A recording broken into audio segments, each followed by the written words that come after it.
نحمده ونصلي ونسلم على رسوله الكريم اما بعد۔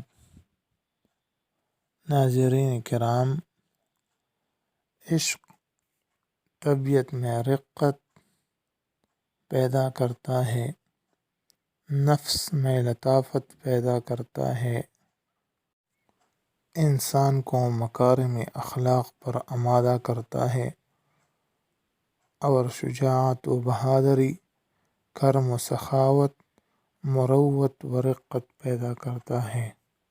عشق کی صلاحیت اسی میں ہوتی ہے جو پاک و مروت، پاکیزہ اخلاق رکھتا ہو، یا پاکیزہ زبان اور کامل احسان رکھتا ہو، یا پاکیزہ ادب اور ممتاز عادات رکھتا ہو۔ ناظرین کرام، عشق ایک ایسا جذبہ ہے جو بزدل کو بہادر، نامرد کو مرد بنا دیتا ہے، غبی کے ذہن کو روشن کر دیتا ہے، بخیل کو سخاوت سکھاتا ہے، بادشاہوں کا غرور توڑ دیتا ہے، انسان میں اعلیٰ اخلاق پیدا کرتا ہے۔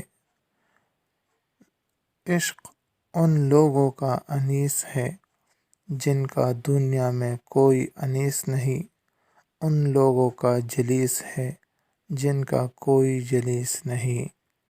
عشق روح میں لطافت پیدا کرتے ہیں، قلب کو کدورت سے پاک کر دیتا ہے اور انسان کو مکارم اخلاق بنا دیتا ہے، نفس میں تازگی پیدا کرتا ہے، اخلاق کو مہذب بناتا ہے۔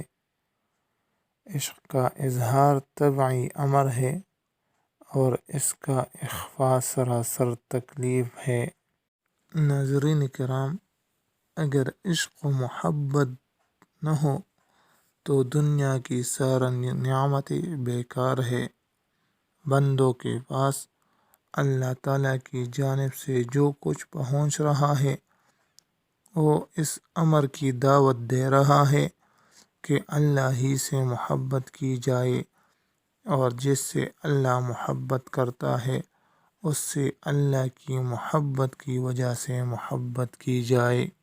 اللہ تعالیٰ کے عطیات اور رکاوٹیں، معافات اور ابتلاء، قبض و بسط، عدل و فضل، مارنا جلانا، لطف و کرم، رحمت و احسان، ستر پوشی، اجابت دعا، دفع کرب و تکالیف، مصیبت زدوں کی اعانت و امداد، اس کی یہ ساری مہربانیاں ہیں، حالانکہ وہ بندوں سے من کل الوجوہ مستغنی اور بے پرواہ ہے۔ ناظرین کرام، یہ تمام باتیں انسان کو اس امر کی دعوت دے رہی ہے کہ عبادت و محبت صرف اللہ ہی کے اور اللہ ہی سے کی جائے۔ بس بندوں کو شرم آنی چاہیے کہ اس شان کے پروردگار سے وہ اقراض کرتے ہیں اور دوسروں سے محبت کرتے ہیں، اور اللہ کے سوا دوسروں کی محبت میں غرق ہوتے ہیں۔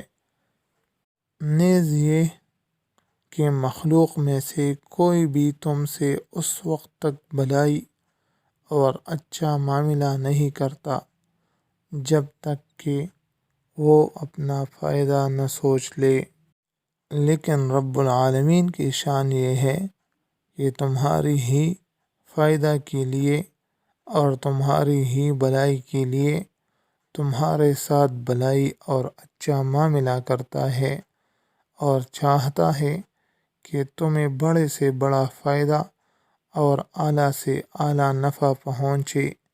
نیکی کرو تو 1 درہم کے عوض 10 اور 10 سے لے کر 700 تک اور اس سے بھی زیادہ تمہیں نفع ملے، اور اگر گناہ کرو تو 1 کے بدلے میں 1 ہی سزا دے، اور توبہ کر لو تو یہ بھی معاف کر دے۔ ناظرین کرام، سوچئے کہ ہم اللہ تعالیٰ کی نافرمانی کتنی کرتے ہیں، لیکن اس کے باوجود بھی وہ ہم پر کتنا مہربان ہے۔ اس سے پتہ چلتا ہے کہ سچا عاشق ہمارا رب اللہ تعالیٰ ہے۔